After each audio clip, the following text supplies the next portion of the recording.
انہیں بصرے خبر ملی کہ آئیے کام بڑا آسان ہو گیا ہے، خلیفہ قتل ہو گیا ہے، قتل ڈالتے ہیں علی کے سر، علی کی دشمنی بھی پوری ہو جائے گی، وہ تو ہوئی حکومت پہ قبضہ ہمارا ہو جائے گا۔ یہ ایک پورا گروہ لے کے، ایک لشکر لے کے بصرہ سے روانہ ہو گئے، خبر مدینے پہنچ گئے۔ مولا نے ایک مخصوص صحابہ کا لشکر ساتھ لیا، علی نے رستے میں جا کے کہا انہیں مدینے داخل ہونے سے پہلے روکے۔ رستے میں ایک میدان میں جا کے دونوں فوجوں کا آمنا سامنا ہو گیا، کیونکہ وہ جو آئی تھی وہ اونٹ پہ بیٹھی ہوئی تھی، اونٹ کو عربی میں جمل کہا جاتا ہے۔ جس میدان میں جا کے وہ اونٹ رکا اسے کہتے ہیں میدان جمل، جس کی وجہ سے یہ جنگ مشہور ہے، جنگ جمل۔ اب وہاں پہ آ کے اونٹ کھڑا ہوا، اونٹ جب کھڑا ہوا تو اس سے پہلے رستے میں ایک لائن میں بھول گیا، میں ایک لمحے کے لیے واپس جاتا ہوں۔ ایک جگہ پہ گزرتے ہوئے اس اونٹ پہ کتے بھونکے تھے۔ اس بی بی نے طلحہ اور زبیر سے پوچھا یہ کون سی جگہ ہے؟ انہوں نے کہا مقام حواب ہے۔ اس نے لرز کے کہا آدھی رات کو مجھے محمد نے جگا کے کہا تھا جسے مقام حواب کے کتے بھونکے وہ حق پہ نہیں بھونکے۔ میری بیویوں میں سے ایک بیوی جسے حواب کے کتے بھونکیں گے وہ حق کے خلاف تھے۔ 40 بندوں نے قرآن پہ ہاتھ رکھ کے گواہی دی کہ یہ جگہ حواب نہیں۔ یہ اسلام کی پہلی جھوٹی گواہیاں تھیں۔ جنہوں نے ہوا پہ جھوٹی گواہیاں دے دی، یہی گواہیاں فتح میں استعمال ہوئی تھی۔ اب آ کے کھڑے ہو گئے، میدان سج گیا۔ علی ہر صورت کوشش کر رہے تھے کہ جنگ نہ ہو، کیونکہ ان کی سازش تھی کہ علی کے ہاتھوں قتل عام ہو تاکہ ہم علی کی دشمنی میں مزید اضافہ کر سکیں۔ علی چاہتے تھے کہ مزید قتل عام نہ ہو۔ مولا علی نے بس میں بالکل ختم کرنے لگا ہوں، چند چہرے نیند میں آ گئے تو میں بالکل ختم کرنے لگا ہوں، بس بات مکمل کروں سرکار۔ بسم اللہ۔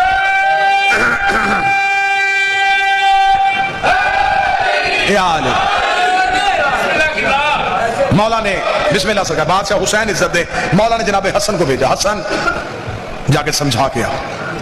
جناب حسن آئے، اس وقت یہ بی بی خیمے میں تھے۔ حسن نے آ کے کہا میرے بابا علی نے مجھے بھیجا ہے، بابا جنگ نہیں کرنا چاہتے، بابا چاہتے ہیں کہ آپ واپس مدینے خیر و خیریت سے عافیت سے چلے جائیں، یہ گروہ آپ کو اکسا رہا ہے۔ انہوں نے کہا نہیں، میں ہر صورت میں جنگ کروں۔ مولا حسن واپس آئے، مولا نے آ کے کہا مولا بابا میں نے کہا لیکن وہ ماننے کے لیے تیار نہیں۔ مولا سوچ رہے تھے کہ کہیں جنگ رکے۔ مولا نے آخری حربہ استعمال کیا، مولا نے فرمایا محمد بن ابی بکر تم جاؤ۔ جب محمد بن ابی بکر گئے تو کتابیں کہتی ہیں کہ ان کے خیمے کے باہر 2 سپاہی کھڑے تھے پہرا دینے کے لیے۔ جب محمد اندر داخل ہوئے تو انہوں نے نیزوں کے ساتھ محمد کو روکا، کہاں جا رہے؟ اس نے کہا میری بہن ہے، میں ملنا چاہتا ہوں۔ انہوں نے منع کیا ہے کہ محمد بھی آئے تو مجھ سے ملنے کی اجازت نہیں ہے۔ محمد بن ابی بکر نے دروازے سے کہا میں بھائی ہو کے ملنے آیا ہوں اور آپ نے سپاہیوں کے ذریعے مجھے روست دیا ہے۔ انہوں نے اندر بیٹھے ہوئے کہا تو میرا کوئی بھائی نہیں ہے، اگر تو میرا بھائی ہوتا تو میرے لشکر پہ ہوتا، تو علی کے لشکر پہ نہ ہوتا، جملے محمد بن ابی بکر کے نہ ہو میں اپنی گردن کا لہو دوں۔ محمد بن ابی بکر کا کس بھائی ہونے کا فائدہ اٹھا رہی ہے؟ تیرے جیسی 1000 بہنیں ہو، میں علی کی نوکری سے قربان میں علی کی نوکری نہیں چھوڑ سکتا۔ میرے سامنے حدیث پیغمبر ہے،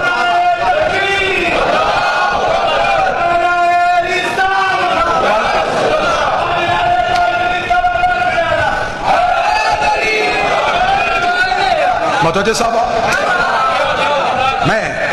میں وار دوں علی کے نوکری سے۔ اس کا پھر محمد واپس جا، محمد بن ابی بکر واپس آ گئے۔ صبح کے وقت اونٹ کو میدان کے بالکل وسط میں لا کے کھڑا کر دیا۔ تاریخ کہتی ہے اونٹ بھی عام اونٹوں جیسا نہیں تھا، اس کا چہرہ ہیبت ناک تھا، نوکیلے دانت تھے، لمبا قد تھا، اونٹوں میں بھی وحشت ناک اونٹ تھا، جس میں لا کے اماری رکھی گئی، اماری میں انہیں بٹھایا گیا، ارد گرد حصار گھوڑوں کا باندھا گیا۔ جب مولا علی نے فرمایا سپاہیوں سے کہ حملہ کیا جائے، حملہ کرنے کے لیے جب علی کے نوکر آگے گئے اور صف باندھ کے کھڑے ہوئے کہ کوئی مقابلے پہ آنا چاہے تو آئے، کتابیں کہتی ہیں کہ دوسری طرف سے اب کیا سازش ہوئی؟ وہ سازش نہیں لگی۔ ایک سپاہی ادھر سے آتا، اونٹ کی مہار چومتا اور علی کے نوکروں کی تلوار کے نیچے جا کے اپنی گردن کرتا، گردنیں کٹنی شروع ہو گئیں۔ لوگ رضاکارانہ طور پہ اپنے آپ کو موت کی گھاٹ اتارنا شروع۔ سپاہیوں نے کہا یہ علی لڑے کس سے؟ ہم لڑنے کے لیے تیار ہوتے ہیں، وہ سامنے آ کے گردنیں کر دیتے ہیں، اونٹوں کی کوئی مہار چوم رہا ہے، کوئی اونٹ کے پاؤں چوم رہا ہے۔ علی نے کھڑے ہو کے فرمایا مجھے اندیشہ ہے، جیسے سامری کے بچڑے کی پوجا ہوئی تھی، اس اونٹ کی پوجا نہ ہونی شروع ہو جائے. تو مولا پھر اس کا حل کیا؟ مولانا فرمایا اس کا حل ہے سپاہی واپس آؤ, 3 انداز, نیچے اتر آؤ, واپس آؤ, سارے علی کے پیچھے واپس آئے. مالک اس طرح خیمے سے نکلے, حکم بادشاہ, مالک گھوڑے کی زین پہ آ, تلوار نکال. مالک گھوڑے کی زین پہ بیٹھے, مولا حکم فرمایا اونٹ کی ٹانگ کاٹ کے آ.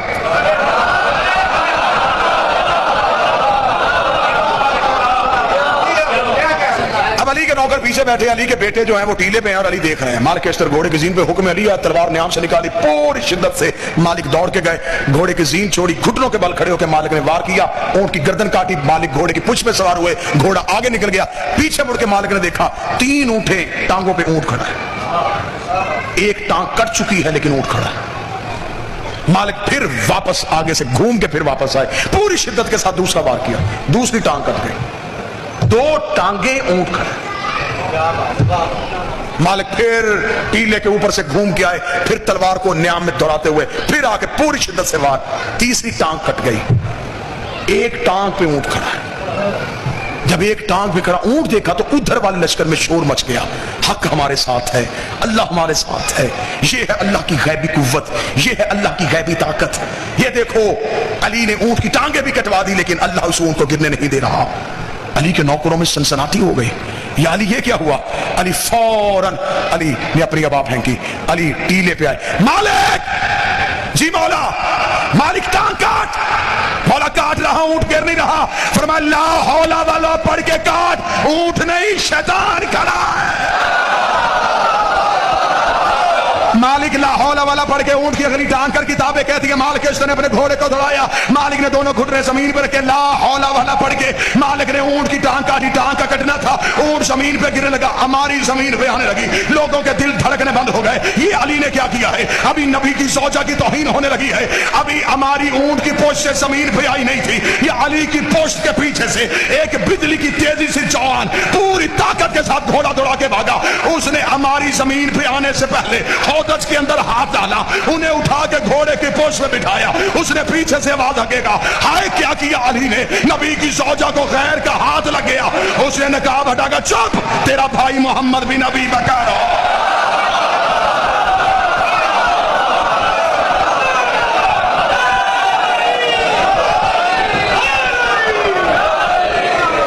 میں غیر نہیں,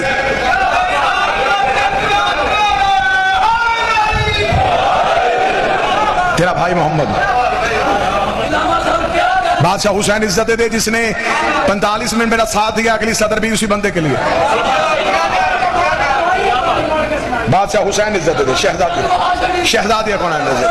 تیرا بھائی محمد بن عبد العزیز. اب جس جملے کے لیے جی پوری محنت کی ہے نا جی, جملہ نہیں پڑھنے لگا, میں دلیلوں کے سر کاٹنے لگا.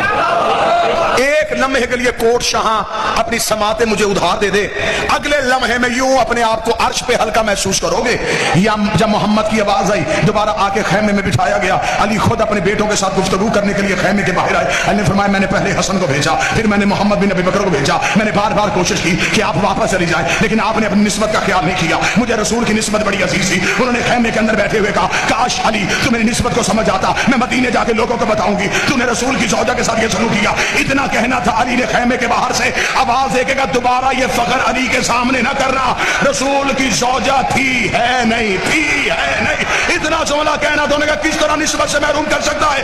علی نے فرمایا مجھے محمد نے اپنا نفس کہا ہے, میں نفس محمد ہونے کے تحت آج سے آپ کو نکاح سے خارج کر.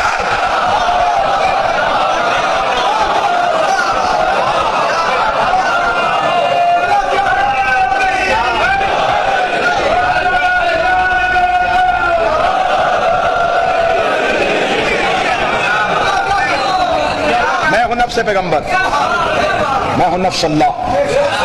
ایک ہی وقت میں علی کے پاس 2 نفس تھے, اللہ کا نفس بھی تھا, محمد کا نفس بھی تھا. اور جو نکاح پڑھواتے ہیں پڑھتے ہیں انہیں پتا ہے جب صیغہ نکاح پڑھا جاتا ہے تو نفسی کا لفظ آتا ہے, نکاح جسم کا نہیں, نفس کا ہوتا ہے. نفس محمد کا نام علی ہے, نفس محمد تھا نہیں, نفس محمد ہے. آج بھی کوئی اختیار محمد کو پردے میں بیٹھ کے استعمال کر رہا ہے. بس یہ ایسا واقعہ رونما ہونا تھا یا علی کی دشمنی اور پھیل گئی. پھر صفین آ گئی. صفین میں پھر علی کے دشمن علی کے سامنے نئے طریقے سے سامنے آ گئے. جمل اور صفین کی لڑائی کا بدلہ لینے کی خاطر شام سے زہر مدین کوفے بھجوائی گئی. کوفے میں قطامہ نامی عورت کو تیار کیا گیا. یمن سے ایک بندے کو خریدا گیا جس کا نام عبد الرحمن تھا. اسے کوفے بھیجا گیا. یہ قتل علی سے 1 مہینہ پہلے کوفے پہنچ گیا. جب یہ کوفے میں داخل ہوا, یہ پہلی بار مسجد میں علی کے پیچھے نماز پڑھنے آیا. مولا نے اس کی طرف دیکھ کے کہا انا للہ و انا الیہ راجعون. یہ کوفے میں تھا یا بیمار ہو گیا. تاریخ کہتی ہے اس کی دوا اور پانی لے کے خود علی اس کے گھر گئے. اس کا کوفے میں کوئی تھا نہیں. علی نے اسے اپنے ہاتھوں سے دوا پلائی, اپنے ہاتھوں سے کھانا کھلایا.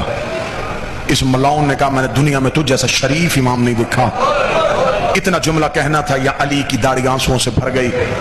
اس نے کہا یا علی آپ روئے کیوں ہیں؟ علی نے فرمایا ایک طرف میری امامت کی تعریفیں کرتا ہے, میری بیٹیوں کو یتیم کرنا چاہتا ہے. اس کے گھر بیٹھ کے علی نے فرمایا تو میرا قاتل ہے. اس نے کہا یا علی میں آپ کے قتل کا ارادہ نہیں رکھتا. علی نے فرمایا میں جانتا ہوں تو میرا قاتل ہے. تو کس کے گھر میں رکا ہوا ہے؟ تو نے اپنی تلوار کہاں سے خرید کے کس زہر میں بجھائی ہوئی ہے؟ اگر تو کہے تو میں ابھی تجھے بتاؤں کہ اس وقت وہ تیری تلوار کس کے گھر زہر میں بجھی ہوئی ہے جو تو نے وہاں سے 10 دن کے بعد اٹھانی ہے. اس تلوار کو تو نے سنبھالنا ہے اور 19 کی صبح تو نے میرے سر پہ ضرب لگانی ہے.